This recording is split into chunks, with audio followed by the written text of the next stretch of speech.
დავწყოთ. მოგესალმებით.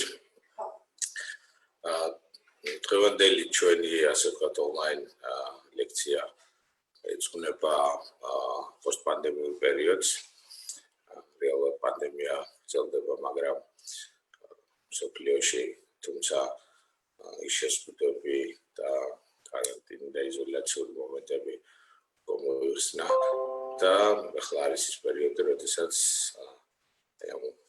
ლიერი ტალღის გადავლის მერე ხშირად თავს იჩენს ხოლმე იზოლაციურ სტრესთან დაკავშირებული პრობლემები. დღევანდელი ლაივ ჩარტი ხორციელდება ფარმაკოლოგიური კომპანია ArtPharma-ს მხარდაჭერით და მემკვიდრეობად ამისაც მადლობა გადავხადო. რაც შეეხება უკვე თვითონ საკითხს, ანუ პანდემიას, იზოლაციას და მასთან დაკავშირებულ სტრესს, დღეს მსოფლიო აღიარებს, რომ ანუ პირველი რანგის პრობლემა ბუნებრივია, ეს არის ჯანმრთელობის პრობლემა და ადამიანებისათვის უშუალოდ ფიზიკური ან ჯანმრთელობის ზიანის მიყენება არანაკლებ მნიშვნელოვანია ასევე ფინანსურ ეკონომიურ ზარალი, რომელსაც მიიღებს მოსახლეობა ან მსოფლიო განცდის და უკვე საუბრობენ იმაზე, რომ ამ პირველ ფაქტორზე არანაკლები იქნება ფსიქოლოგიური სტრესი და იმის შემდგომი შედეგები, რასაც დატოვებს ანუ პანდემია და იზოლაციური მდგომარეობა აღნიშნულზე უკვე ღიად საუბრობს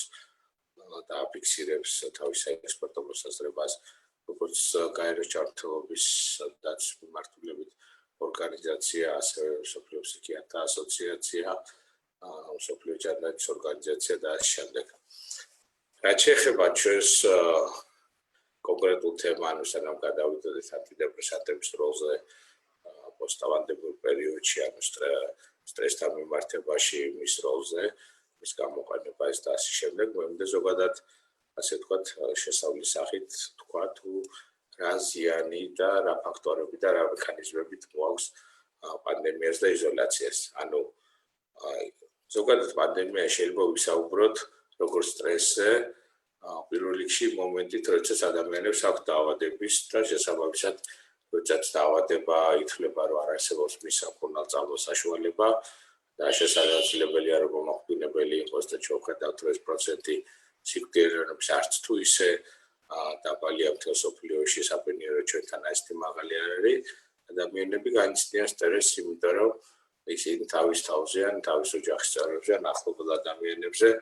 ფიქრობენ, რომ ისინი შეიძლება დაავადდნენ ამ დაავადებით და შესაბამისად ჯანმრთელობას ან სიცოცხლეს სერიოზული ზიანი მიადგეს. ეს არის ალბათ პირველი სტრესი, რასაც იწვევს პანდემია. თუმცა ამ პანდემიამ განაპირობა ის, რომ ადამიანებს სხვადასხვა დროით და ჩვენ შემთხვევაში საქართველოში ეს დრო იყო 2 თვე მოუწია ძალიან აქტიური იზოლაცია. და პრაქტიკულად ადამიანები სოციალური აქტივობა იყო მკვეთრად შეზღუდული, მკვეთრად შევერხებული, რაც კიდევ უფრო მეტი დიდი სტრესია და კიდევ უფრო მეტ გავლენას ახდენს ჩვენ ემოციურ სტაბილურობაზე. მაგალითისთვის მოვიყვან ზელასეთ არის ესეთი ყველაზე ავტორიტეტული სამედიცინო ჟურნალი და ჯერ კიდევ ეს აპრილის თვეში გამოქვეყნდა ძალიან ავტორიტეტული ავტორების მიერ, რომლებიც მსოფლიოს წამყვანი სპეციალისტები არიან სტრესთან დაკავშირებით პრობლემებზე, რომ ყველაზე დიდი სტრესი რაც შეიძლება ამ დროს მოხდეს, ეს არის იზოლაციური სტრესი. და რა გავლენები შეიძლება მოახდინოს იზოლაციურმა სტრესმა. მოდი დავიწყოთ ყველაზე ესეთი მარტივი, რაც შეიძლება დაარღვიოს, ეს არის ჩვენი ძილქუძილის, ანუ ძილის ფაზები და ანუ ცირკატულობა, რასაც ქვია, იმიტომ რომ ჩვენ ასეთი პასიური ცხოვრების წესის განმავლობაში ძალიან ხშირად უკვე გარკვეულწილად, როგორც ვიტყვით ხომ გვერევა დღე-დაღამე და ამ დროს ხდება ხშირად ის, რომ ადამიანები, რომლებიც თქვათ, მიდიოდნენ სამსახურში დილით, სკოლაში ბავშვები მიდიოდნენ დილით, ამიტომ ისინი იძულებული იყვნენ რომ მეტნაკლებად ადეკვატურ ანუ დროს დაეძინათ რომ დილით მათ შეძლებოდა თქვა დროულად სამსახურ გაგვიძება და შესაბამისად სამსახურში ან სკოლაში არ არის სასწავლებელში ან საქმეზე წასვლა ასეთი პასიური ცხოვრების წესის შემთხვევაში ძალიან ხშირად ამ ადამიანებმა ბავშვებმაც კი დაიწყოს უკვე ძალიან გვიან დაძინება რასაც შესაბამისად მოყოფნებრივია გვიან გაგვიძება და ამ ძილის ასე თქვა ცირკადულობის არევა ეს არის ის რაც უკვე ძალიან დიდ გავლენას ახდენს არა მარტო ფსიქიკაზე არამედ ითვლება რომ ძილის მოუწესრიგებლობა და ძილის პრობლემები მთლიანად ზოგადად ჯანმრთელობის პრობლემაზე ახდენს გავლენას ეს თუ როგორ მაგალითად შესაძლებელია რომ გავლენა მოახდინოს იმუნურ სისტემაზე დააქვეითოს ასე ვთქვათ ჩვენი იმუნური მდგრადობა და შესაბამისად ნებისმიერი დაავადების მიმართ ანუ ასეთი ადამიანი გახდეს უფრო მოწყვლადი ძილის დარღვევები დროებით ეს ძილის დარღვევა და მხოლოდ უკავშირდება ასეთ დროებით ფენომენს როგორც არის იზოლაცია და დესოციალიზაცია ალბათ ორ თვეში ორი თვის განმავლობაში თუ ესეც აქვს ადგილი მოხდეს საკმაო გავლენას იმისათვის რომ დააპროვოციროს და გარკვეულწილად ანუ იყოს ანუ ტრიგერი იმის რომ განვითარდეს მე სხვა რანგის სხვა გამოხატულების ანუ ფსიქოლოგიური პრობლემები როგორც არის შფოთვა დეპრესია გამღიზიანებლობის მომატება და ასე შემდეგ ამიტომ ჩვენ აი ამ პოსტიზოლაციურ პერიოდში სასურველია რომ უკვე ნელ-ნელა მიუხედავად იმისა რომ ზოგი ადამიანს და უმეტესობას ისევ ონლაინ რეჟიმში არა სახლიდან უწევს მუშაობა თქვა ბავშვები სკოლაში არ დადიან და ჩვენ აღარ დაგვიბრუნდა ვალდებულება იმის რომ რაღაცნაირად დილით ადრე გავიღვიძოთ და შესაბამისად დროულად დავიცინოთ მაინც რეკომენდებულია რომ შეძლების დაგვარად შევეცადოთ ამ რეჟიმის ნელ-ნელა დაბრუნებას და უფრო ჩაუყალიბოთ რომ მივცეთ ორგანიზმის საშუალება რომ ნელ-ნელა ანუ აღდგეს ეს სწორი ბიოლოგიური პროცესები და უკვე შემდგომის გართულები რაზეც აღარ ვისაუბრეთ ისინი აღარ გამოიწვიოს ამიტომ პირველი რჩევა რაც შეიძლება ამ დროს მივცეთ ადამიანებს ეს არის ანუ ძილის მოწესრიგება და ძილთან დაკავშირებული პრობლემების დალაგება კიდე რა გავლენას ახდენს და სად ასე ვთქვათ ჩვენ სისტემებს ავლეს ანუ იზოლაცია ეს არის ანუ კონფლიქტები გამღიზიანებლობა დაძაბულობა ანუ ჩვენი მსმენ ემოციების კონტროლის გაცვლილება რაც ასევე ძალიან ხშირი და გამოვლენა არის და ძალიან სპეციფიკური და პირდაპირ კავშირში ანუ იზოლაციასთან ითვლება რომ იზოლაციის დროს ჯერ მარტო იმიტომ რომ ერთი და იგივე ადამიანთან ჯგუფები ოჯახის წევრები უფრო მეტ დროს ატარებენ 24 საათის განმავლობაში იყვნენ ერთად ეს გარკვეულწილად ზრდის გარკვეული კონფლიქტების რაოდენობას ინტენსივობას და უნებრივია ამ კონფლიქტების ნიადაგზე კიდევ უფრო ვთქვათ იცავება ხოლმე ინტერპერსონალური ურთიერთობები რომელიც უმეტეს თუ მანამდე ისედაც არსებობდა რაღაცა პრობლემები და იმ ადამიანებს რომლებსაც უკვე გაცილებით უფრო სერიოზული და მკვეთრად გამოხატული პრობლემები ქონდათ თავის ხასიათთან ჩვენ რო ეძახით ამას характерология ქვია სამედიცინო ენაზე ანუ იქ შეიძლება უბრალოდ დეკომპენსაციაც კი დადგეს და ადამიანის ქცევა ხშირ შემთხვევაში იყოს აბსოლუტურად უკონტროლო. მესამე საკითხი რაც აი ამ ზუსტად იზოლაციასთან და ჩვენი ემოციების კონტროლთან დაკავშირებით შეიძლება იყოს ანუ დაძაბულობასთან დაკავშირებით ეს არის უკვე აგრესიული ქმედებები და ზოგ შემთხვევაში ანუ გარკვეულწილად ესე იგი ითვლება რომ ალბათ მე ჩვენი სტატისტიკაც გამოგვიყვანებს რომ გარკვეული შიდა ოჯახური ძალადობის სახით ანუ კრიმინალის კი გაიზრდება. ეხლა რაც შეეხება უფრო ჩვენ თემასთან ახლოს საკითხებს და ეს არის უკვე შფოთვა და გუნებგანწყობის პრობლემები და გუნებგანწყობის პრობლემების ერთ-ერთი ფორმა ანუ ეს არის დეპრესია ანუ გუნებგანწყობის დაქვეითება რომელიც ითვლება, რომ ყველაზე მეტად არის ასოცირებული სტრესთან და ტრავმასთან. დავიწყოთ მოდი შფოთვით. ჯერ პირველ რიგში შევეცადოთ, რომ ავხსნათ რა არის შფოთვა. არის თუ არა შფოთვა, ყველა შემთხვევაში ავადმყოფობა, პათოლოგია, რაღაცა ამ პრობლემა. არა შფოთვა, არ არის პრობლემა, თუ შფოთვა არის, შფოთვა არის ჩვეულებრივი ადამიანური რეაქცია, შიში და შფოთვა არის თითქმის ერთი და იგივე, უბრალოდ შიშს აქვს ობიექტი, მაგალითად გვეშინია რაღაც კონკრეტული სიტუაციის მიწისძვრის, რაღაცა ცხოველისა და შემდეგ, როდესაც ობიექტი არ გააჩნია შიშს, ეს არის უკვე შფოთვა. შფოთვა არის თუ გამღიზიანებელი, სტრეს ფაქტორი არსებობს და ჩვენ ამაზე გვეშინია, ჩვენ ამაზე შფოთავთ, ეს არის ჩვეულებრივი ადეკვატური ადამიანის ფიზიოლოგიური რეაგირება გამღიზიანებაზე. თუმცა აგას თვალისწინებელია რა. მაშინ შეიძლება ვთქვათ, რომ ჩვენს გარშემო გამღიზიანებლები ყოველთვის არის, სტრესები შეიძლება იყოს ყოველდღიური და ამ შემთხვევაში როგორ გავიგოთ, როდის არის უკვე შფოთვა პრობლემა, როდის საჭიროებს ის დახმარებას, ჩარევას, კურნალობას და ასე შემდეგ. პირველი ნიშანი ეს არის, როდესაც შფოთვა, ყველაზე ისეთი ადვილად გასარჩევი, როდესაც შფოთვა აღმოჩნდება ბიზნესის გარეშე. ადამიანი, როდესაც არის სრულიად შვიდ სიტუაციაში, და არანაირი საფრთხე არ ემუქნება, არც რაღაც განსაკუთრებული პროლონგირებული გახანგრძლივებული სტრესის ქვეშ არ არის და სრულიად მოულოდნელად ჩვენ კონტროლის მიღმა უცბად აღმოცენდება შფოთვა. ეს ერთმნიშვნელოვნად ითვლება, რომ არის უკვე პრობლემა, რადგან ბიზნესის გარეშე აღმოცენებული შფოთვა ძირითადად ახასიათებს შფოთვით დარღვევებს და ჩვეულებრივ სიტუაციაში ადამიანებს როდესაც გავს პრობლემები არ აქვს და ადამიანებს ბიზნესის შფოთვა არ ემართა. მეორე შემთხვევა ეს არის, როდესაც არის გამღიზიანებელი, სტრესი, სტრეს ფაქტორი, მაგრამ ჩვენი შფოთი რეაგირება გაცილებით უფრო დიდია, ვიდრე თქვათ ამ სტრესის სიძლიერე. აქ მაგალითების მოყვანა ალბათ ძალიან ძნელი იქნება, იმიტომ რომ სტრესის სიძლიერე ძალიან ინდივიდუალურია და კონკრეტული სტრესი შეიძლება ადამიანისთვის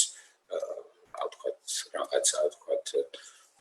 სხვადასხვანაირად აღქმეოდეს, მაგრამ როდესაც ჩვენ ვატყობთ იმას, რომ ჩვენ გაცილებით უფრო ძლიერად რეაგირებთ ერთი და იგივე ტიპის სტრესზე, ვიდრე ადრე, მაშინ როდესაც ჩვენ შფოთვით პრობლემები არ ქონდა და რეაგირებთ, ამ შემთხვევაში შეგვიძლია ვთქვათ, რომ ჩვენ უკვე ვეღარ მართავთ შფოთვას და უკვე შფოთვა იქცა ყოველ ჩვენი ჯანმრთელობის პრობლემად. და მესამე, ეს არის შემთხვევა, როდესაც შეიძლება ფაქტორი თითო სტრესის იყოს მართლაც ძალიან ძლიერი, გახანგრძლივებული, ხშირად მოხდენადი, ხშირად ხდებოდეს ეს სტრეს ფაქტორი, მუდმივად არსებობდეს ჩვენ ცხოვრებაში, მაგრამ ჩვენი რეაგირებაც რაღაც განსაკუთრებულ ძლიერი არ იყოს, მაგრამ იყოს იმდენი, რომელიც ჩვენ გვიშლის იმაში ხელს, რომ ჩვენ თავი შევიცნოთ, სტაბილურად, მშვიდად და არა მარტო შეგრძნების დონეზე გვაანიჭებს დისკომფორტს, არამედ რეალურად გვიშლის ჩვენ ფუნქციონირებაში და ყველა სფეროში შეიძლება შეიჭრას, როგორც ჩვენს მოტივაციურ ნაწილში, რომ რაღაცა თითქოს ვიციურობა ჩვენი რაღაცნაირად შეასუსტოს ჩვენი ნებელობით ნაწილში, ჩვენ ნებისყოფას რო ვეძახით, ჩვენი ნებისყოფა დააცუსტოს, ასუსტოს ჩვენი გუნებგანწყობა, მევარადად რაღაცნაირად გარკვეულწილად დეპრესიის ნიშნები გამოიკვეთა შფოთვასთან ერთად, ასევე მოიმატოს გამღიზიანებლობა შფოთის გამო, რაც შეიძლება აისახოს ზუსტად ურთიერთობებში, რაღაც გუნდურ მუშაობაში, ჩვენ ახლობელ ადამიანებთან დახარმონებულ ურთიერთობაში, შეიძლება დააქვეითოს ყურადღების კონცენტრაცია და შესაბამისად ყურადღების კონცენტრაციის დაქვეითებასთან ასოცირებული მეხსიერება, რაც უკვე ძალიან დიდ გავლენას ახდენს ჩვენს პროდუქტიულობაზე, შეიძლება ძალიან ხელი შეგვიშალოს როგორც იგივე სწავლის პროცესში, გარკვეული ინტელექტუალური თუ არა მარტო ინტელექტუალური საქმის შესრულებაში, რადგან ჩვენ ვერ ვახერხებთ ყურადღების კონცენტრაციას და ჩვენს მიერ დამახსოვრება გარკვეული ფაქტების და მოვლენების საშემდგომი გახსენება ამ პრობლემასთან დაკავშირებით არის გართულებული. Აი ეს არის ის ფაქტორები, შფოთვის, ეს არის ის ძირითადი პოსტულატები, რომელიც მინდოდა მეთქვით მეთქვა საზოგადოებისთვის მეთქვა, რადგან სწორად ამოვიცნოთ ხოლმე როგორც შფოთვა, როდის არის შფოთვა, პრობლემა და როდის უნდა დავიწყოთ მასთან ბრძოლა, რომელიც შემდგომში დავამარცხოთ და კიდე ის რაც მე ბოლოს ვისაუბრე, არის ის საკითხები, რომ ჩვენ გავაცნობიეროთ, რომ რა უფრო ჯობია, რომ აი ამ ყველა სფეროში, სადაც შეიძლება შფოთვას ქონდეს ნეგატიური გავლენა, ჯობია რომ აქონდეს პრობლემებით, ჯობია ის, რომ მასთან არ დავემალოთ, არ ვიყოთ ასე ვთქვათ, სირახლებას მოზე შევქორცით თქვენ და პირიქით ვთქვათ, რომ მოდი არ დავმალოთ, შევბრძოლოთ, არ დავმალა, შევბრძოლეს ასე ვთქვათ, ჩვენი ცენტრის სლოგანიც არის და გამოუცხადოთ შფოთვას ბრძოლა, იმიტომ რომ მისი დამარცხება ზოგ შემთხვევაში არ არის ადვილი, მაგრამ სწორი ნაბიჯების გადადგმის შემთხვევაში ის ყოველთვის დამარცხებადია და აუცილებლად შეგვიძლია ჩვენ რომ ამ შფოთვაზე გავიმარჯვოთ და გავიბრუნოთ ჩვენი ფსიქოლოგიური ჰარმონია. ამიტომ შემდგომი საკითხი რაც მოყვება ხოლმე, კი ბატონო, თქვათ, გავიგეთ რა არის შფოთვა, მოვხდინეთ იდენტიფიცირება, პრობლემის მიუღეთ გადაწყვეტილება, დავძლიეთ სტიგმა და აღიარეთ ჩვენ,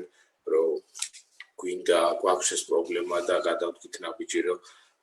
და განვეწყეთ იმისათვის, რომ გადავდგათ შემდგომი ნაბიჯები და უკვე ჩდება კითხვა, რომ როგორ გადავდგათ და რა ნაბიჯები გადავდგათ. რეალურად შესაძლებელია, რომ რაღაც ძალიან მცირე დოზით, როდესაც არის ეს დარღვევა და ხანმოკლეა პრობლემა და უფრო რაღაც გამოკვეთილ სტრეს ფაქტორს უკავშირდება, რომელიც სულ არც თუ ისე დიდი ხნის წინ მოხდა და აი ჩვენი შფოთვითი დისჰარმონია, დაიწყო აი ცოტა ხნის წინ და ეს ფაქტორიც რაღაცნაირად, სტრეს ფაქტორიც რაღაცნაირად აღარ არსებობს უკვე, შესაძლებელია, რომ დახმარება სულაც არ მოიცადდეს, თქვათ, ეტაპზე სპეციალისტთა მისვლას და ჩვენ ელემენტარულად ჩვენი ცხოვრების წესით შეცვლით შევეცადოთ ჩვენი სულიერი ჰარმონიის დაბრუნებას და როგორ. აქ ხშირად ადამიანებისგან გვესმის ხოლმე კითხვები და ეს კითხვები ისმევა როგორც ექიმებთან, ფსიქოლოგებთან, ისე ზოგადად ძალიან ბევრი საჯარო სივრცეში, სატელევიზიო თვალსაჩინო და შემდეგ, რომ რა არის კარგი, არსებობს თუ არა კონკრეტული რჩევები, რა არის კარგი იმისათვის, რომ ადამიანმა დაძლიოს სტრესი და ხშირად ადამიანები უზიარებენ ხოლმე თავის გამოცდილებას, რომელიც თავისთავად კარგია, როცა ადამიანი თავის გამოცდილებას, თავის წარმატებას უზიარებს, მაგრამ ყოველთვის ეს რჩევები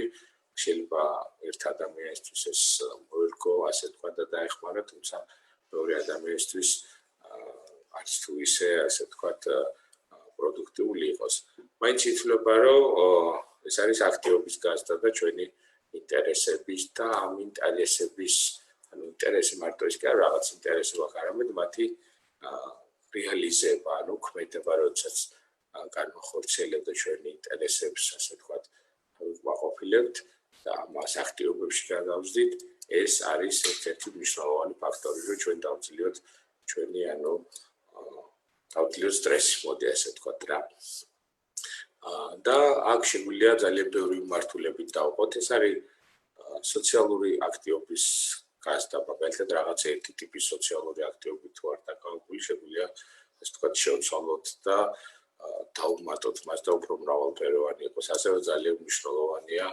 როდესაც ადამიანები თუნდაც ფიზიკურ აქტივობას დიან და გარკვეული სპორტით კავდებიან, თუმცა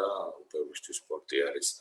გართობის დასვენების და რელაქსაციის წყარო და ზოგ შემთხვევაში ადამიანისთვის შეიძლება სტრესიც კი იყოს, ფიზიკური დატვირთვა. ასე რომ მაინც რჩება ზოგადი ვიღაცისთვის ეს არის ხელოვნება, ხატვა, მუსიკა, კითხვა, რაღაცა ფიზიკური ხელსაქმის კეთება, სულაც მეგობრებთან დროის გატარება და ასე შემდეგ. ეს არის ის ძირითადი რეკომენდაციები, რაც ჩვენ ვეცადოთ გავამრავალფეროვნოთ და გავაფართოვოთ ის რაც ჩვენ გვანიჭებს სიამოვნებას და რაც ჩვენ გვამშვიდებს და რაც ჩვენ აყენებს უკეთეს განწყობაზე. თუ ამას მიმართეთ და პრობლემა მაინც გრძელდება, ანუ ეს ნიშნავს, რომ ამ შემთხვევაში ჩვენ მაქმედებება, ანუ ეს ფრაზა ხოლმე თავი ხელში ხაიყვანე, რომ ეს არის თავი ხელში ხაიყვანე, რომ ესე კი არა ვზივართ თქვათ სავარცხელში მაგალითად და ფიქრობ თავი ხელში როგორ ავიყვანო, რომ ეს ზუსტად ეს ის აქტივობებია, რაც ანუ გვაძლევს საშუალებას თავი ხელში ავიყვანო. თუ ესე არ გამოგდის, მაშინ ალბათ ჯობესია, რომ ვიღაცა ან რაღაცა დაგვეხმაროს ჩვენი მაშინა, ჩვენ თავი ხელში ავიყვანოთ, იმიტომ რომ ძალიან ხშირად როდესაც ადამიანს ამ ფრაზით მიმართავთ, რომ რა მოგივიდა, რატომ ხარ ცუდად, შეხო არაფერი სეცარერულ არ გაქვს და აი ნახე მე თავი ხელში ავიყვანე, შენ ვერ აიყვანე, ხშირ შემთხვევაში ამ ადამიანის ზოგჯერ ამ ფრაზით ზოგჯერ კარგს უკეთებ, მაგრამ უმეტეს შემთხვევაში ალბათ არ უკეთებ კარგს, იმიტომ რომ თუ ადამიანს არ შეუძლია ამის გაკეთება და ვერ ძლევს იშფოთვას, შეიძლება მისი სტიგმატიზაცია კიდევ უფრო და თუ შეფასება სტიგმატიზაცია გავზარდოთ და თუ შეფასება დავაქვეითოთ, იმიტომ რომ ამ ადამიანს გაუჩნდეს განცდა, რომ ყველას აყავს და უპრავლესობას აყავს თავი ხელში და ძლევს ამ პრობლემას, მე რატო არ შემიძლია, ანუ მე ვიღაცაზე ნაკლები ვარ, მე ვიღაცაზე ნაკლები რესურსი მაქვს და ასე შემდეგ და შეიძლება ასეთ შემთხვევაში კიდევ უფრო ჩაიკეტოს და კიდევ უფრო ნაკლებად სადოს მომავალში, ანუ პრობლემის გადაწყვეტა. ამიტომ ალბათ ყველაზე მნიშვნელოვანი რაც არის, როდესაც ჩვენ გვერდზე მყოფ ადამიანებს და უსურვოთ და ურჩიოთ ამ დროს, არა ის რომ ხარ შესუსტი და არ შეგიძლია და მოდი გაძლიერდი, არამედ უთხრათ ის რომ საერთოდ არ არის ის უსტაშფოთიაშელობა. ან ნებისმიერი დაავადება, ისევე როგორც არ არის ის უსტაშფოთია, ჩვენ გვაქვს ვართ გაციებული, გვაქვს ხურისანთება, მაგალითად გასტრიტი, ანუ ხურისანთება, ნებისმიერი სხვა დაავადება, თუნდაც კარიესი ხო, ის დაავადება, ისევე არ არის სისუსტე და სირცხვილი, როდესაც ადამიანს აქვს მენტალური პრობლემა, სხვადასხვა რეგისტრის, ყველაზე მსუბუქიდან დაწყებული, ყველაზე მძიმე ჩათვლით და უბრალოდ ჩვენ უნდა დავძლიოთ ეს სტიგმა და გადავლახოთ და გადავალახოთ ამ ადამიანს და ურჩიეთ, რომ მან რეალურად ქმეთი ნაბიჯები გადადგას ამ პრობლემის დასამარცხებლად. უკვე რაც შეეხება, როდესაც ადამიანი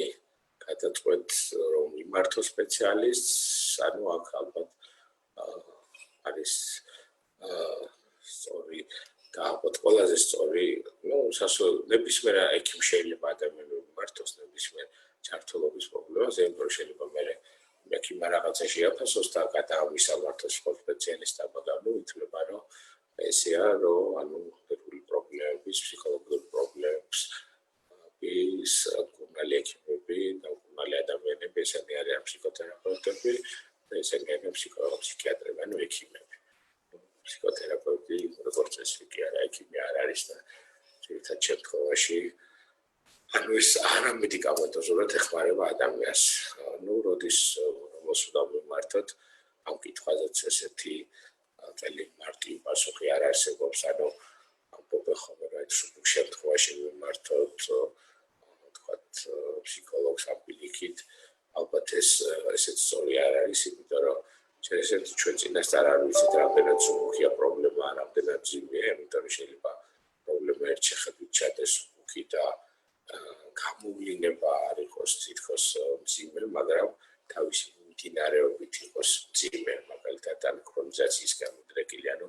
როდესაც უშფოთიაშილობა შეიძლება არ იყოს ძალიან მწვავე და პანიკურ შეტევებამდე და რეგისტრებამდე არ აღწევდეს, მაგრამ იყოს მაგალითად ძალიან დროში გახანგრძლივებული და ეს დროში გახანგრძლივება მიუხედავად იმისა, რომ ძალიან მძიმედ არ არის გამოვლენილი, ზოგჯერ უფრო მძიმედ ითვლება და უფრო ძელად სამკურნალო, ვიდრე ძალიან მწვავე უცბად ეს ვულკანისავით, უცბად ამოხეთქილი ან უშფოთი პრობლემები. ამიტომ ყველაზე მთავარი არის ის თუ პირველი ვის მიმართოთ, არამედ ის სპეციალისტები საჭიროების შემთხვევაში რამდენად ერთმანეთთან ითანამშრომლებენ და ხშირ შემთხვევაში გაერთიანდებიან და ექიმი, ანუ ფსიქიატრი თავისი მედიკამენტოზური დახმარებით და ფსიქოლოგიური დახმარებით ორივე ჩაერთვება ადამიანის დახმარებაში და შესაბამისად როდესაც ორი მიმართულებით იქნება დახმარება უფრო სწრაფი, უფრო კარგი, უფრო პარე შედეგის მიღწევის ალბათობა ამ შემთხვევაში უკეთრად იზრდება. რაც შეეხება იქიდან გამომდინარე, რომ მე გახლავართ ექიმი და ფსიქიატრი, ამ შემთხვევაში მე უნდა შევეხო ის რაც არის ანუ ჩემი უშუალო მოვალეობა და პასუხისმგებლობა, ეს არის უკვე მედიკამენტოზური მკურნალობა და ჯერ მინდა ზოგადად მოვიხილო მედიკამენტოზური მკურნალობის ასპექტები. პირველიაც მინდა თქვა, ალბათ ეს არის ის, რომ თვითმკურნალობა არის დაუშვებელი. ანუ თვითმკურნალობა მედიცინის ნებისმიერ დარგში ნებისმიერი სიმძიმის პრობლემის დროს არის დაუშვებელი, იმიტომ რომ პირველი ჩვენ არასდროს არ ვიცით პრობლემის რეალური სიმძიმე და ერთ შეხედვით შეიძლება პრობლემა იყოს საკმაოდ სერიოზული პრობლემა, ამიტომ ჩვენ დავკარგოთ ის ძვირფასით, რომ იმისათვის, რომ პრობლემას დროულად დავადებას დროულად უკუნავ და დროულად მოვაგვაროთ და აი ამ დროის დაკარგვის შემთხვევაში შესაძლებელია გაცილებით უფრო რთული იყოს მისი მკურნალობა. რაც შეეხება თვითმკურნალობის მეორე ასპექტს, რომელიც ასევე ძალიან ცუდია, ეს არის არასწორი დანიშნულება და ხშირ შემთხვევაში არასწორი დანიშნულებაში იგულისხმება როგორც ეგრეთ წოდებული კარგი სწავლის სწავლების და უსაფრთხო სწავლების არასწორად მიღება, ასევე საფრთხის შემცველი მედიკამენტების არასწორად მოხმარება და ეს საფრთხის შემცველ მედიკამენტებს ძირითადად მიეკუთვნება ის მედიკამენტები, რომლებიც იწვევენ დამოკიდებულებას. და დამოკიდებულებას იწვევენ ძირითადად სხვადასხვა ჯგუფები, რომელიც მომიწევს ალბათ ეს უცხო ქიმიური სახელების ჩამოთვლა, იმიტომ რომ ეგრეთ წოდებული ფსიქოტროპული წამლები საქართველოში ხალხში დამკვიდრებული ტერმინია, თუმცა ეს პროფესიული ასე თქვა ტერმინი არ არის.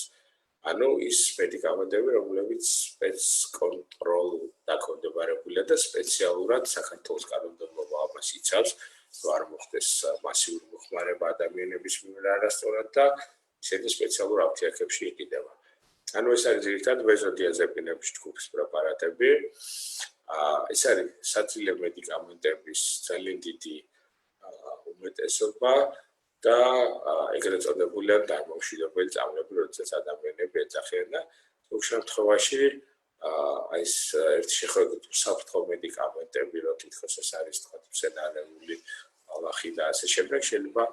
შეიცავდნენ საკმაოდ ესეთ საშიშ ნივთიერებებს, რომლებიც იწვევენ შემდგომში დამოკიდებულებას. რაც თავარია, ეს ეგრეთ წოდებული დამამშვიდებელი წამლები, როგორც წესი, არასდროს არ წარმოადგენენ ძირითად სამკურნალო საშუალებებს, თუნდაც ექიმის დანიშნულების მიერ,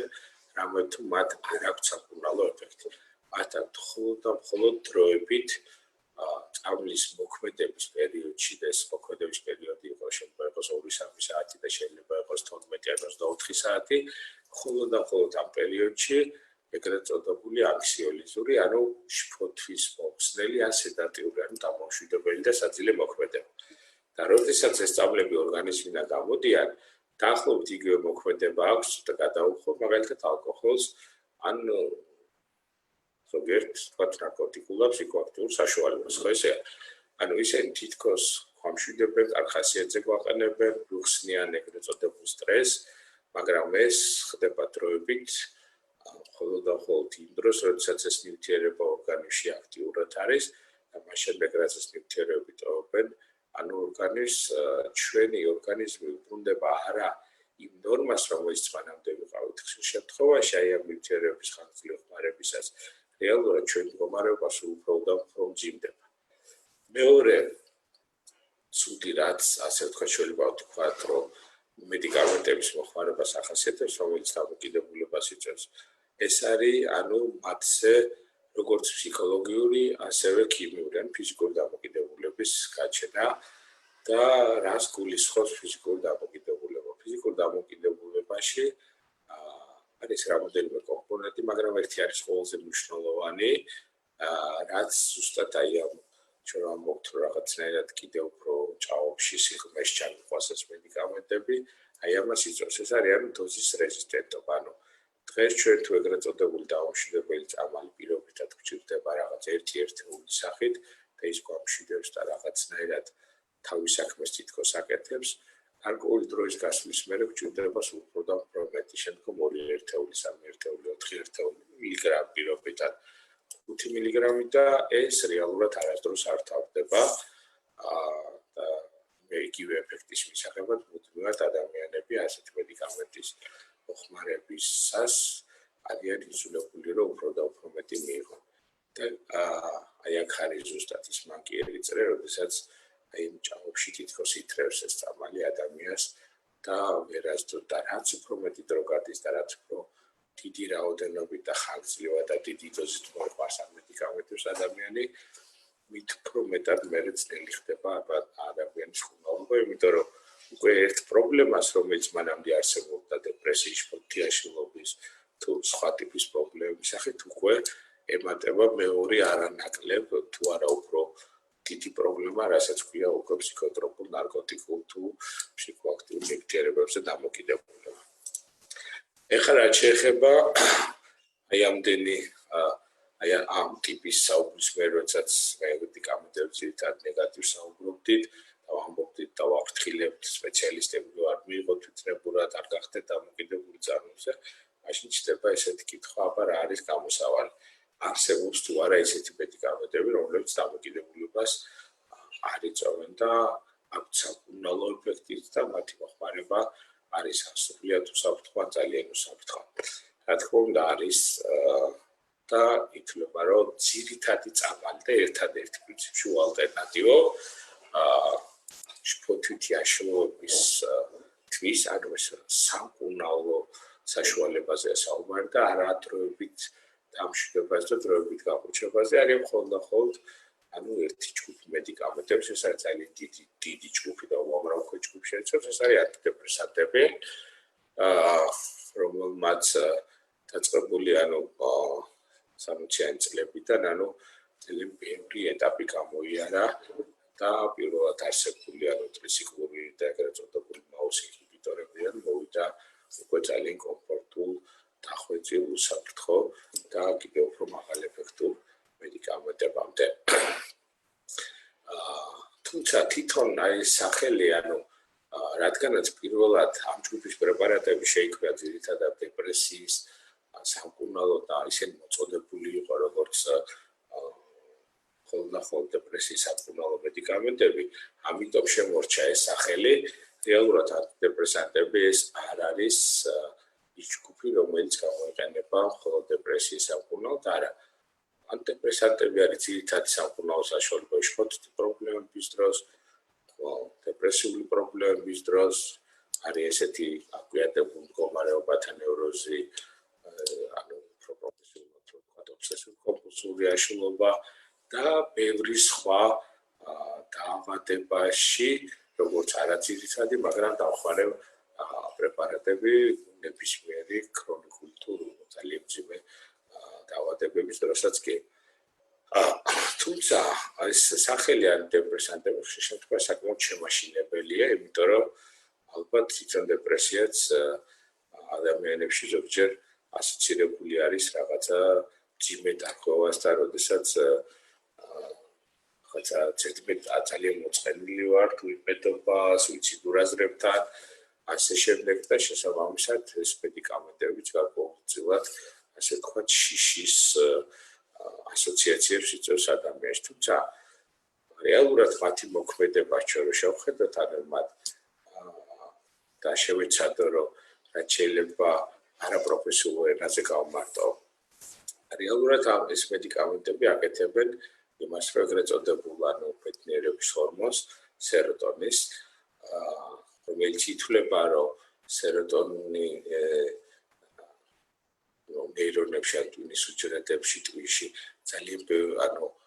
თითქმის ყველგან არის ანუ მიმოფანტული და ყველგან არის სეროტონინერგული რეცეპტორები და ნეირონები, მაგრამ ტვინის გარკვეულ უბნებში ისინი წარმართავენ ჩვენი ანუ ემოციების ანუ ჰარმონიულობა მდგომარეობას, ანუ ისინი მართავენ ჩვენს შფოთვას და ჩვენს გუნებგაწყობას. და რა ხდება ამ დროს? ხდება ის, რომ ამ სეროტონინის მიმოცვლა ირღვევა, ანუ შეიძლება ვამბობთ ხოლმე, რომ არის სეროტონინის დეფიციტი, თუმცა გარკვეულწილად ეს დეფიციტია, მაგრამ ეს დეფიციტი არ არის ერთი მარტივი მექანიზმი, რომ უბრალოდ რაღაც სეროტონინი ორგანიზმში არ არის და დეფიციტი გვაქვს და ამიტომ გვაქვს ჩვენ შფოთვითი აშლილობა. იქ არის გარკვეული ციკლი მიმოცვლა ამ სეროტონინის და აი ამ ნეირონებს შორის სინაფსური რკალი ქვია. იქ საკმარისი რაოდენობით ვერ წარმოიქმნება. ეს წარმოქმნა ხდება წამის მიათედებში, ვერ ისევ იშლება, წარმოიქმნება, იშლება, იმიტომ რომ ჩვენი ნერვული უჯრედები უწყვეტად თელი ცხოვრების განმავლობაში მუდმივად გადასცემენ სიგნალს, ხო ესეა? და აი ამ წარმოქმნის პროცესი, როდესაც და ამ სინაფსურ რკალში ვითარდება დეფიციტი სეროტონინის, აი აქ მოდის უკვე ის დისბალანსი, რაც მე ეწევს შფოთვას და დეპრესიას. თანასაკეთებენ ანტიდეპრესანტები. ანტიდეპრესანტები, ანუ მექანიკურად აქ კონცენტრაციის გაზრდა შეუძლებელია სეროტონინის, იმიტომ რომ როგორც გითხარი, ეს არის რაღაც რაოდენობა ფიქსირებული, სადაც ყოველთვის უნდა იყოს ერთი რაოდენობა სეროტონინი, ანუ ეს არის წარმოქმნა და ძალიან სწრაფად მისი დაშლის პროცესი. ამიტომ ისინი ხელს უშლიან მის უკულ დაშლას და შესაბამისად იწვევენ იმ ძალიან მცირე დროით უფრო მეტი კონცენტრაციის შექმნას შესაბამის ადგილას სეროტონის. ანუ ითვლება, რომ დღეს არსებულ მექანიზმთა შორის, ანუ დეპრესიაზე მოქმედების და სეროტონის კონცენტრაციის გაზრდის, ამაზე უკეთესი მექანიზმი, ამაზე უფრო დახვეწილი არ არსებობს და სეროტონის შევსების ხარჯზე უკვე მერე ჩვენ გვეძლევა იმის რესურსი, რასაც ქვია, რომ თავი ხელში ავუყავთ. ანუ ჩვენ უკვე მერე გვაქვს იმის რესურსი, ანუ როდესაც ჩვენ ქიმიურად აღარ გვაქვს ის დისბალანსი, რომელიც ჩვენ მართმევდა ძალას და უნარს, რომ ვიკონტროლებინა ჩვენი ემოციები და ეს ნივთიერება უკვე ტვინის იმ უბნებში არის უკვე საკმარისი რაოდენობით, ჩვენ უკვე გვაქვს უნარი, რომ ჩვენი ემოციები მართოთ, ჩვენი შფოთვა მართოთ, ჩვენი გუნებგაწყობა მართოთ. ეს ზოგჯერ იცვლება, რომ აი ანტიდეპრესანტმა მაგალითად დეპრესიიდან რომ გამომიყვანს, ანუ მათ ავტომატურად უნდა გამხადოს ძალიან ხალისიანი. ნუ ესე არ არის, აი ანტიდეპრესანტმა მომიხსნა მე დეპრესია, მაგრამ მისათვის რომ ადამიანი იყოს ხალისიანი, შესაბამისად სახალისო სიტუაციაც და გარემოებაც უნდა არსებობდეს, ხო? იმიტომ რომ ჩვენ ხშირად არ გვაქვს დეპრესია, მაგრამ არ ვართ ყოველთვის ძალიან ხალისიანი, ძალიან ბედნიერები და ასე შემდეგ, ხო? ყოველთვის არ ვიცით. ამიტომ დეპრესია გვართმევს ამ უნარს, რომ ჩვენ თავი ვიგრძნოთ კარგად, რომ ვიყოთ ხალისიანი, რომ ბედნიერება შევიგრძნოთ, აი რაღაც ძალიან კარგი ხდება ჩვენს გარშემო, მაგრამ დეპრესიის გამო ადამიანს აი ამ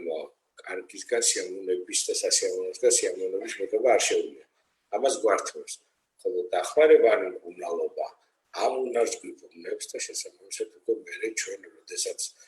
გვაქვს სიტუაცია, სადაც უნდა ვიყოთ ბედნიერები, აქტიურები და მივიღოთ ყველა ის რაც ეს პოზიტიური გარემოს განვიხილდით ხოლმე მანამდე, ამ უნარს ვიბრუნებთ. მაგრამ ძალიან ბევრი კითხვები ისდება კიდე დამატებით იმასთან დაკავშირებით, რომ ანუ თუ რამდენად ანტიდეპრესანტი, რამდენად ეს კურნალობა არის გარანტია იმის, რომ ჩვენ ვთქვათ, განვიკურნებით, ან მეორე დეპრესია აღარ დაგვემართება და ესეთ კითხვები ალბათ მედიცინაში ზოგადად ყველაფერთან მიმართებაში არსებობს, ყველა დაავადებასთან მიმართებაში, მაგრამ პასუხი ასევე ყველა დაავადებასთან მიმართებაში ერთი და იგივე. ანუ პირობითად ავიღოთ ყველაზე გავრცელებული პრობლემა, მაგალითად, ყველას ქონია, ანუ გასტრიტი, გასტრიტი ამოუჩევ, ესე იგი. კი, ანუ კუჭის ართება, ან კუჭის ხოლოვანი დაავადება და ვიმკურნალეთ. შეხორცდა წყული, აღარ არის იქ ათებითი პროცესი კუჭში და ასე ვთქვათ, მორჩა, სულად აღდგა ჩვენი ორწოვანი კუჭში, მაგრამ ეს დასრულდა კურნალობა და შედეგი ბოლომდე დადგა, მაგრამ ის რომ მეორედ არ დაგვემართება, რა თქმა უნდა, გარკვეული დოზით ამ კურნალობის ხარისხთან არის ძალიან დიდ კავშირში, მაგრამ ეს არ არის, ეს კავშირი არ არის აბსოლუტური, იმიტომ რომ ჩვენ შეიძლება ცხოვრების შემდგომ ეტაპებზე კიდევ გქონდეს ისეთი მრავალი ფაქტორი, რომელმაც ხელახლა შეუწყობს აღმოცენება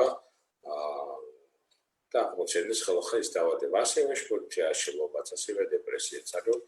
ჩვენ შეიძლება ვკურნალოთ ძალიან კარგად, ძალიან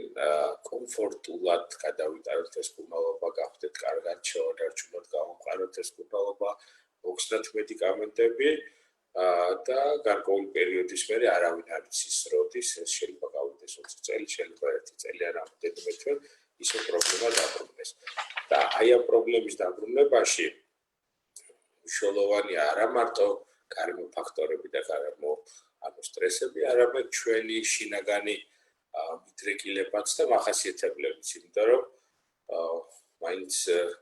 ალბათ ნებისმიერ დაავადება არის გარკვეულწილად მულტიფაქტორული, ფაქტორიანი, როდესაც რამდენიმე ფაქტორთა ერთობლიობა არის ხოლმე საჭირო იმისათვის, რომ განვითარდეს ესა თუ ის დაავადება. აქაც ადამიანი, რომელიც არის მეტად ემოციური მშფოთვარე, რომელსაც წარსულში ჰქონდა გარკვეული შფოთიაშლობის ან დეპრესიის გამოცდილება, თუნდაც გენეტიკური ფაქტორები, როდესაც ასე ვთქვათ, მისი ოჯახის წევრები ხშირ შემთხვევაში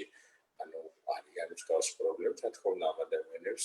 ალბათობა რისკი იმის, რომ შფოთიაშლობა განვითარდეს, თუ არ ქონიათ, ან თუ ქონიათ და გადაიტანეს და ხელმოორებით გადაუცადდეს, ბუნებრივია, რომ ამ შემთხვევაში გაცილებით უფრო მაღალია. მაგრამ ესეც არ არის ის საკითხი, რომელმაც ჩვენ ასე ვთქვათ და დაგვაგვდიოს შეგვაშინოს და გვათქვევინოს, რომ აი, რადგანაც კიდე გამორდება, მაშინ ამას არ აქვს აზრი აქვს, იმიტომ რომ ის პერიოდი, როდესაც ჩვენ გვაქვს ფსიქოლოგიური პრობლემები და ჩვენი ფსიქიკური ფუნქციები ვერ ფუნქციონირებს უპასოვნად, ეს ძალიან ბევრ სფეროში პოვებს ასახვას და რაც არ უნდა ერთ შეხედვით ჩანდეს, რომ ჩვენ თითქოს არც ინტერპერსონალურ ურთიერთობებში, არც კარიერულ წინსვლაში, არც პედაგოგიურ კლასის შემდეგ მასში არ გვაქვს აკადემიურ საქმიანობაში, არ გვაქვს თითქოს შემოღება, ალბათ ეს პრობლემები არ ქონდა ჩვენ კიდევ უფრო წარმატებულები და კიდევ უფრო ვიქნებოდით მიუხედავად ჩვენი წარმატებების. კიდე ხარ დავუბრუნდებით და ისე მინდა რომ რადგან ჩვენი თემატიკა მაინც არის ანტიდეპრესანტები, დავუბრუნდე ამ თემას და რაც შეეხება უსაფრთხო ბებაზე, როცა ჩვენ საუბრობთ და კიდე ხანგრძლივობა კურნალობის არის საკითხი და დამოკიდებულება. დამოკიდებულებაში ხშირად ადამიანები მოიაზრებენ იმ ფენომენს, როდესაც მათ ხანგრძლივად ან ძალიან ხანგრძლივად წლების განმავლობაში, ან შეიძლება ცხოვრების განმავლობაში შეიძლება დაჭირდეთ გარკვეული დახმარება ან საკუთარ წამონ მედიკამენტების მიღება. ეს ის როცა ჩვენ თუ გვაქვს პრობლემა არის ხანგრძლივი ქრონიკული და ამის გამო ჩვენ ნებისმიერ ჯანმრთელობის პრობლემას ეხება არ გვჭირდება დახმარება, ხანგრძლივად ეს ალბათ დამოკიდებულებას ანიშნავს, ეს ნიშნავს ქრონიკულ და მუდმივ საჭიროებას და მე შევეცდები ახაც მოვიყვანო ესეთი მაგალითი სხვა სფეროებიდან მომყავს ჩვენი მაგალითები, იმიტომ რომ თვალთულად გასაგებია იყოს და ავიღოთ მაგალითად დიაბეტი ან არტერიული ჰიპერტონია, ხო წრევა, მაღალი არტერიული წრევა დაავადება, რომლებიც ერთიც და მეორეც აბსოლუტურ უმრავლესობაში არის ქრონიკული, ანუ მთელი ცხოვრების განმავლობაში ერთხელ ჩამოყალიბდა დაავადება და ორივე შემთხვევაში ჩვენი კურნალობა, როგორც მედიკამენტოზური, ისე ცხოვრების წესი და თუ დაიხოს სიცოცხლის ბოლომდე, იმიტომ რომ მიუხედავად იმისა, რომ ეს დაავადებები არც ერთი, არც მეორე დღევანდელი რეალობაში არ რჩება, ჩვენ გარდა იმისა, რომ არ უნდა ამ დაავადებებმა ეხლა არ უნდა შევიკვდათ დისკომფორტია, ასევე ჩვენ უნდა ვკურნალოთ, იმიტომ რომ მომავალში მათ კიდევ უფრო სიცოცხლესთან შეუთავსებელი მძიმე გართულებები არ გამოიწვია. ხო, ამიტომ როდესაც ადამიანს ემართება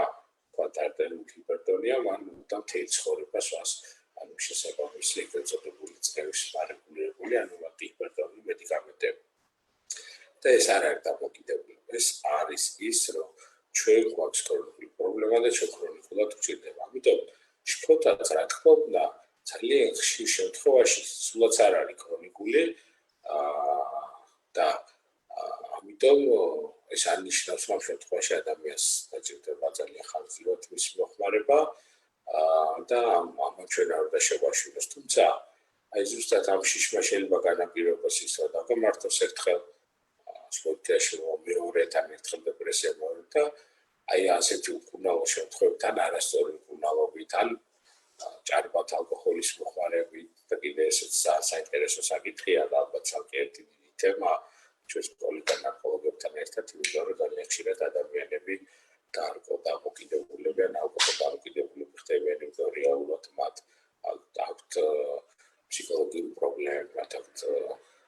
სპორტი პრობლემები, განწყობის პრობლემები და მათი მოხსნის მიზნით იღებენ ამ ნივთიერებებს ერთხელ ორჯერ სამჯერ მე არ ყოფნით მე მუდმივად მე კიდევ უფრო მეტი და უკვე ეს არის ის ზღვარი, როდესაც უკვე ისინი ამ ნივთიერების ბოროტად მოხმარების და ჭარბად მოხმარების ფაზიდან უკვე გადადიან მე დამოკიდებულებაში და ყალიბდება ალკოჰოლიზმი, ნარკომანია და ასე შემდეგ. ამიტომ თუ ჩვენ მივიღებთ ანტიდეპრესანტს სწორად დანიშნულს ექიმის მიერ და ეს იქნება იმდენი ხანი დანიშნული, ამდენი სჭირდება ჩვენ ორგანიზმს, ჩვენ აღვიდგინოთ ჩვენი რესურსი და მე აღარ დაგჭირდეს დახმარება და ამ დახმარების გარეშე შევძლოთ უკვე ჩვენი ემოციების შფოთვის მართვა და ფალანსის შენარჩუნება ეს არის სწორი. აი, როდესაც ჩვენ ან არ მიმართავთ კურნალობას, ან თვითნებურად ვიღებთ მედიკამენტებს, თვითნებური მიღების შემთხვევაში, როგორც წესი, ეს არის ნახევარკურნალობა, ან მეოთხე კურნალობა, ან მეათე კურნალობა, ანუ არასრულფასოვანი კურნალობა და აი აქ არის ზუსტად ის რისკები, როდესაც ანუ თითქოს რაღაცა გაუმჯობეს და მე ვთქვათ შევწყვიტეთ ისე ან ინფორმით, ან იმაზე ადრე, ან რაღაც არასწორად გავაკეთეთ, ისევ გაგვიმეორდა და აი მივდივართ იმ ჭიქზე, როდესაც ანუ არსად არ წასულა ეს პრობლემა უბრალოდ დროებით მიყუჩებული ხელახლა დაბრუნდა და აი ეს ქმნის ზუსტად იმ რისკებს, რომ მე უფრო მეტად გაქრონიკულდეს, დამძიმდეს, ანუ რეზისტენტული გახდეს კურნალობაზე აღნიშნული პრობლემა. ამიტომ და კიდევ ერთი საკითხი, ანუ ეს არის თქვათ, რამდენად კომფორტულია მედიკამენტი, იმიტომ რომ მედიკამენტს აქვს სამი ძირითადი თვისება, ეს არის მისი ეფექტურობა, მისი უსაფრთხოება და მისი კომფორტულობა. ეს არის სამი ძირითადი ნიშანი. ეფექტურობა არის ყველაზე მთავარი, ანუ რისთვისაც წამალი შეიქმნა, რამდენად მას, რამდენად სწრაფად და რამდენად ეფექტურად და რამდენ პროცენტში შეუძლია, ანუ და რა სიჩივის პრობლემების დაძლევა. ეს არის ეფექტურობა. მეორე ეს არის ასე ვთქვათ უსაფრთხოება და მედიკამენტთა დიდი უმრავლესობა ზოგადად მედიცინაში საკმაოდ უსაფრთხოა, თუმცა ზოგჯერ არის ხოლმე გარკვეული შეზღუდვები, რომელიც ანუ წინააღმდეგ ნაჩვენებია გარკვეულ დაავადებებთან და ასე შემდეგ და ანტიდეპრესანტები ითვლება, რომ გარდა გარკვეული ტიპის დაავადებებისა, ან მაგალითად არის კვლის გამტარებლობის სპეციფიკური დარღვევა, არის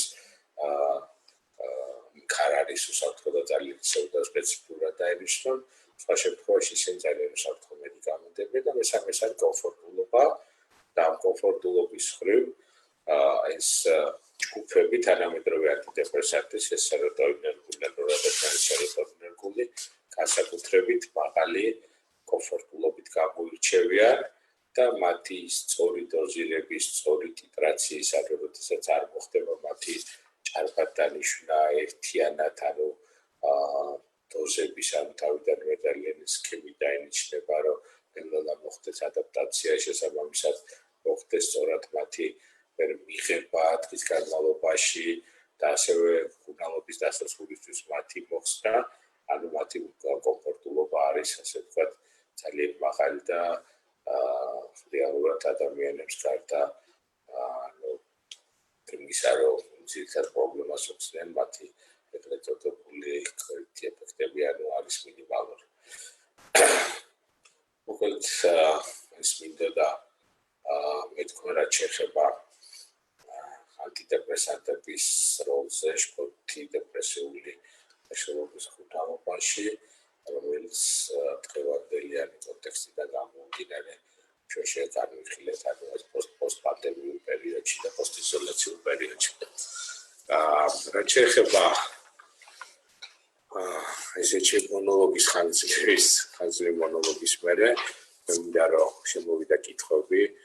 და რამდენიმე კითხვას გავცე პასუხი. ეს პირველი კითხვა თემატიკას ნაკლებად ეხება, მაგრამ ძალიან საინტერესო კითხვა, მინდა გავცე მოგესალმებით, პოდიტაშლობა იკუნება. კი, პოდიტაშლობას ისევე როგორც ხანას ვისაუბრე, ახასიათებს ფორმები, როდესაც ის არის მწვავე გარდამავალი და არ არის ქრონიკული, თუმცა პოდიტაშლობა უფრო უმეტეს შემთხვევაში, როგორც ეს არის ქრონიკული დაავადება. და აი აქ აქვს კითხვა რატო საინტერესო, განკურნებაში რაც გულისხმობთ, მაგალითად წნევა იკურნება, არ ბოლომდე არ იკურნება, მაგრამ ადამიანი კურნალობს და ის ცოცხლობს, ის ცხოვრობს, კი არ ცოცხლობს, ჯერ ცოცხლობს დიდი ხანი და ის ცხოვრობს უპასობად. შეიძლება დაავადება არ გაკურნოს ბოლომდე, არ გაქრეს სამუდამოდ ჩვენი ორგანიზმიდან, არ წაიშალოს, მაგრამ ის ზიანი რაც ამ დაავადებას ახასიათებს ვეღარ მოგვაყვენოს ვეღარასდროს. ან ეს ზიანი იყოს მინიმუმამდე დაყვანილი, ხო? არ იკურნება ჰიპერტონია, მაგრამ თუ ჩვენ მას სწორად ვკურნალობთ, ან დიაბეტს მაგალითად, შეიძლება დიაბეტს იდეალურად ვხედოთ ადამიანმა ძალიან ბევრი ცხოვრობს და აბსოლუტურად სხვა რაღაცით და არა დიაბეტთან კავშირში ყოფი დაავადებით გარდაიცვალა ძალიან ხარდასხმა საკითხია.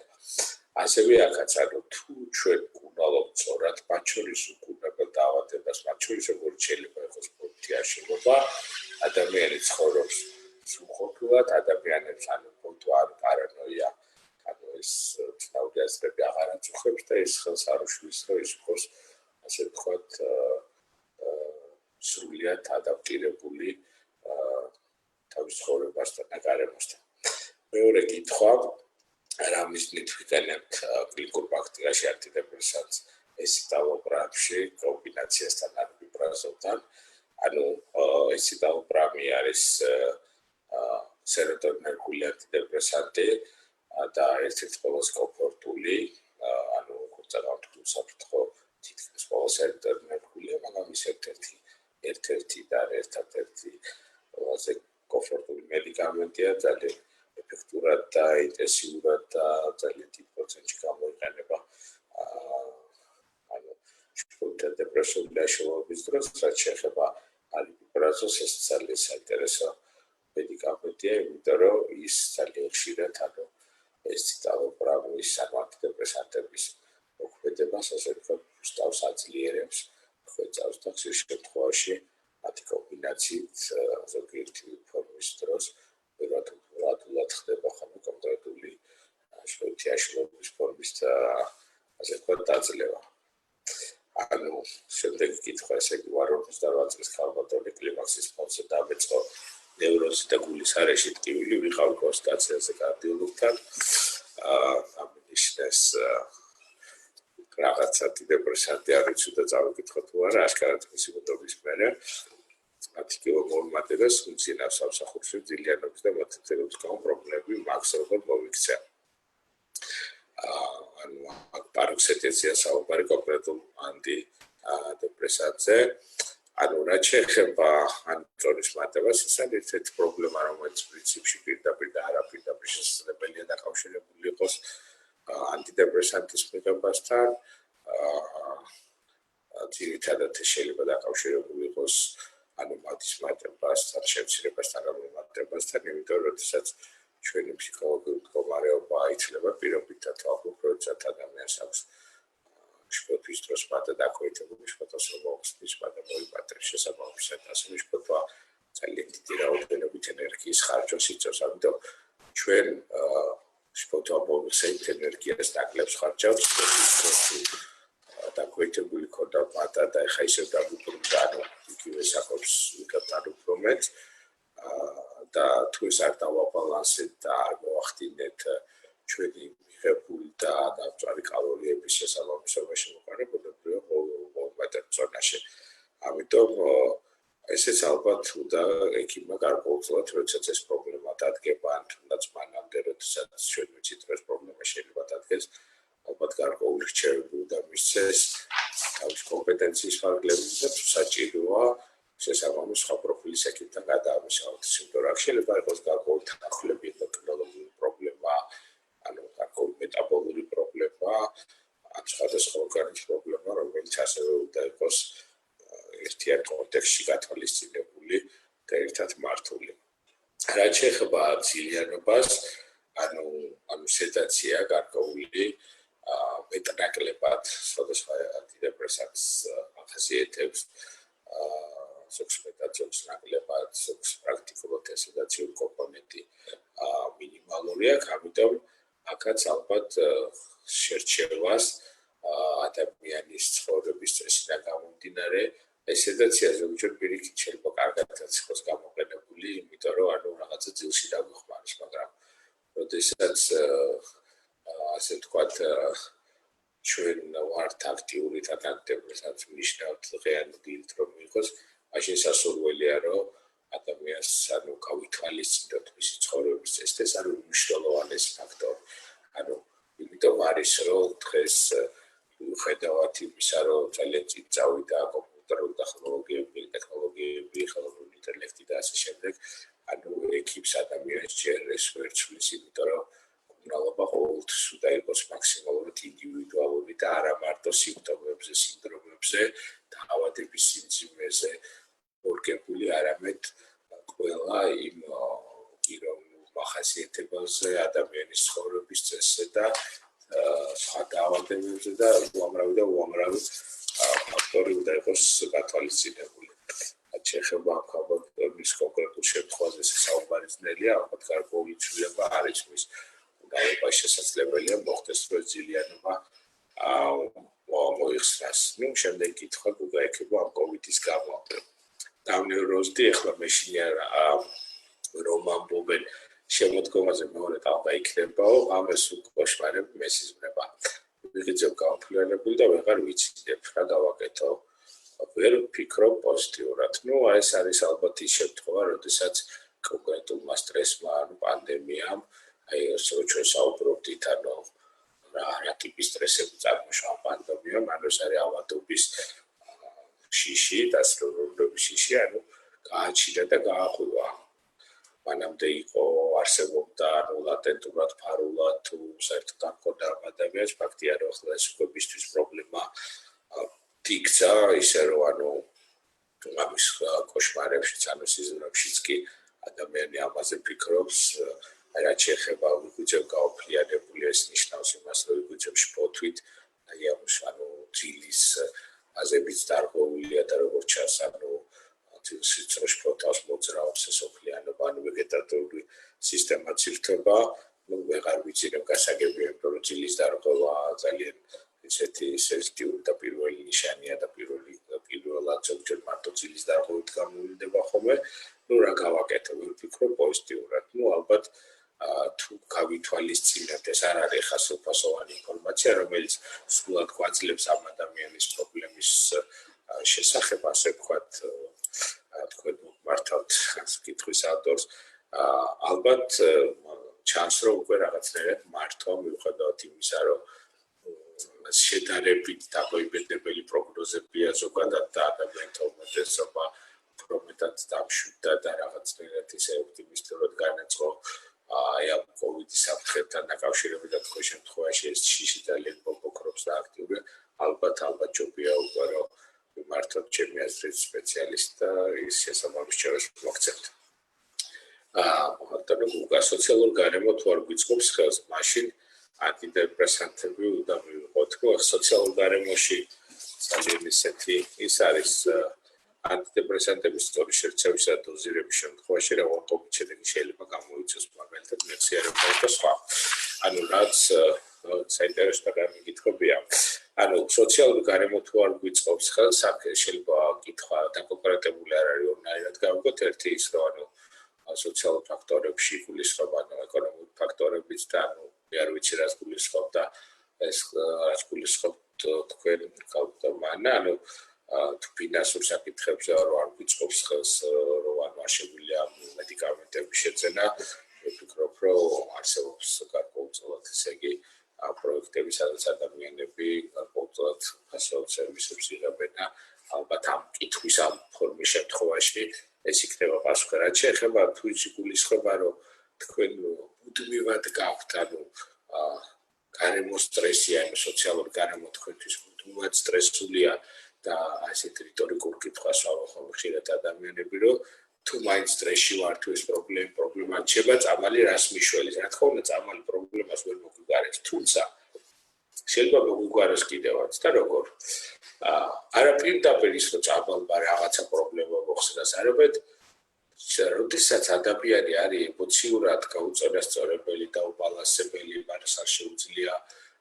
დამშვიდება, არ შეუძლია ყურადღების მოკრება, შესაბამისად ის ხშირად ამ შემთხვევაში არასწორ გადაწყვეტილებებსაც იღებს. ანუ მისი წეღარ მისაუბრეთ, მისი რებისყოფა, მისი мотиваცია გვეითება. ამიტომ ძალიან ხშირად როდესაც ჩვენ ვიწესრიგებთ ჩვენს ემოციურ მდგომარეობას და ვიბრუნებთ სტაბილურობას, ჩვენი მცდელობები პრობლემა მოგვაროთ არის არც და მილიონჯერ უფრო ეფექტური. ამიტომ აი თუ ასეთ კუთხით შევხედავთ, მაშინ შეგვიძლია თავად ვთქვათ, რომ დიახაც ანტიდეპრესანტების პაჩორის ანუ შეუძლია რომ დაგვეხმაროს ჩვენ მოვგვაროთ ეს პრობლემა. თუმცა თუ ისეთი პრობლემაა, რომელიც აბსოლუტურად ჩვენზე არ არის დამოკიდებული, ამ შემთხვევაში ჩვენ შეგვიძლია ვთქვათ, რომ ეს არის ზიანის შემცირება. ზიანის შემცირება გულისხმობს იმას, რომ ნუ ზოგჯერ ადამიანს ძალიან დიდი შეუქცევადი და გამოუსწორებელი ტრაგედია შეიძლება შემოხდეს, ძალიან ახლობელი ადამიანის გარდაცვალება და ასე შემდეგ რაღაც შეიძლება იყოს ხო რაღაც სამუდამო ესეთი კუნდებელი სენქ დაავადება ან რაღაცა რომელიც ნუ უნებრივია ეს პრობლემა არ შეიქცევა, არ გამოსწორდება არასდროს და ჩვენ მას ვერ შევძლით მაშინ ამ შემთხვევაში თუ დავსვათ კითხავს რატო კუნალობა საჭირო, იმიტომ არის კუნალობა საჭირო, იმიტომ არის დახმარება, მოდი ასე ვთქვათ, საჭირო მარტო კუნალობას ნუ ვიტყვით, რომ თუნდაც ამ ყოფის პირობებში ადამიანებმა ანუ შეიმს უქონ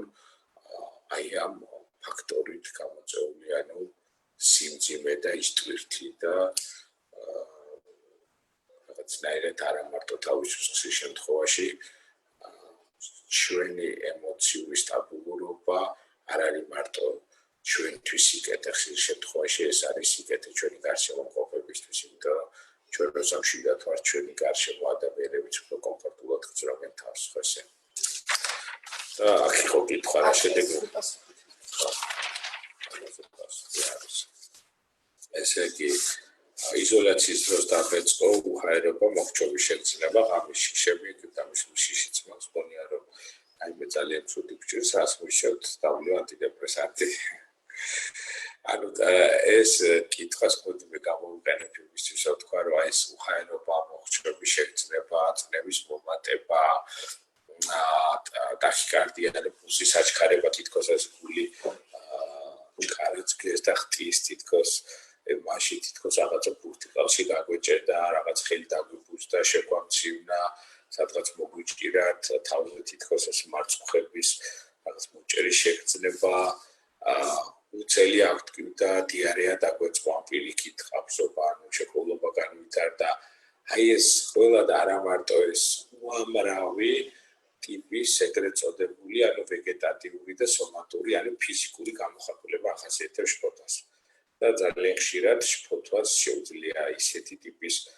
სიმულირებაც კი მოახდინოს, ანუ სომატური შეგრძნებების, რომ ადამიანებს სხვადასხვა სომატური დიაგნოზები დაესვათ შეცდომით და ჩვენ გვაქვს ხოლმე ძალიან ხშირია მაგალითად ესეთი ის კარდიოლოგიურ მასთან როდესაც არის ადამიანები შფოთვის გამო უმეტად წნევა აქვთ მართალი არტერიული ჰიპერტენზია და გონიათ რომ არის ჰიპერტონი დაავადებულები და რეალურად ეს წნევა არის ან მაღალი არტერიული წნევა ხოლმე შფოთით. ამიტომ ეს ძალიან მნიშვნელოვანია და ზუსტად ჩვენი სპეციალობის შფოთითი პრობლემების ან მექანიზმების კარგად სწავლა სხვა სპეციალობის ექიმებისთვის ალბათ ძალიან მნიშვნელოვანია რომ ეს დიფერენცირებული დიაგნოსტირება კარგად მოხდეს. ამიტომ ეს გამოხატულებები ერთი შეხედვით თითქოს სომატური დაავადებების შემთხვევაში არის ეგრეთ წოდებული ფსიქოსომატური გამოხატულებები, შფოთვის და სომატური შეგრძნებები. ხოლმე ჩვენი შფოთვის მოხსნა უზრუნველყოფს იმას, რომ აღნიშნული პრობლემები დარეგულირდეს. 25 წლის გოგონას აქვს ტაქიკარდია, როგორც ვიպես არა გამოწვეული გულით, არც ფარისებრით შეიძლება ეს იყოს გამოწვეული ნერვული ფონი დატვირთვისას, ზოგჯერ 30-მდე 130-მდე წარდის ალბათ პულსთან დატვირთვისას ადამიანს პულსი დაუვიდეს 130-ით და შეიძლება 160 იყოს გაჩნია დატვირთვას. რაც შეეხება ეს ტაქიკარდია, რაც აღწერს თუ არ არის ფიზიკური დატვირთვით, გულით არ არის გამოხატული, ანუ გულის დაავადებით ფიზიკური დატვირთვით არ არის და თანაც თანხლებია ეს ჩვენი ემოციურ ცვლილებასთან, რაღაცა ფაქტორთან, აღელვებასთან კიდევ ერთხელ ეს ჩვენი ფიზიოლოგიური პროცესია, როცა ხელავთ და გული არ მიჩქარდეს, ამ შემთხვევაში შეგვიძლია ვთქვათ, რომ თუ ეს ხშირად მეორდება ადამიანის კომფორტს უქმნის, ესე იგი მას ფოტო მომატებული აქვს და შესაბამისად და ჩავერიოთ და წინა კითხვას დაუბრუნდები, რას მირჩევთ დამლიო ანტიდეპრესანტია, თქვენ მარტივ სპეციალისტებმა უნდა გადაწყვიტოთ, თქვენ უნდა დალიოთ თუ არ დალიოთ ანტიდეპრესანტია, ეს არის სწორი. თვითნებურად მიღება ანტიდეპრესანტების ეს არის აბსოლუტურად დაუშვებელი. და ხავსეცახით.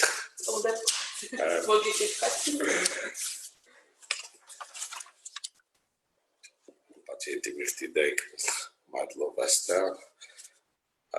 კი ბატონო მე მგონი დღეს საკმაოდ შევეცადა ყოველ შემთხვევაში რომ იმ ძირითად საკითხებზე მესაუბრა რაც გარკვეულ ინფორმაციას მოგცეს, იმიტომ რომ სწორი ინფორმირებულობა არის ყველაზე მთავარი და საწინდარი იმის რომ ჩვენ ვიღებთ სწორ გადაწყვეტილებებს. ამიტომ მე მინდა ყველას წარმატებები ისურვოთ სულიერ საქართველოს უსულო წარმატება, უსულო სულიერი სიმშვიდე და ამ ყველანაირი კრიზისის პანდემიის ყველა ასპექტის მათ შორის ეკონომიკური თუ მორალური თუ სამედიცინო კუთხით წარმატებით დამთავრება. კარგად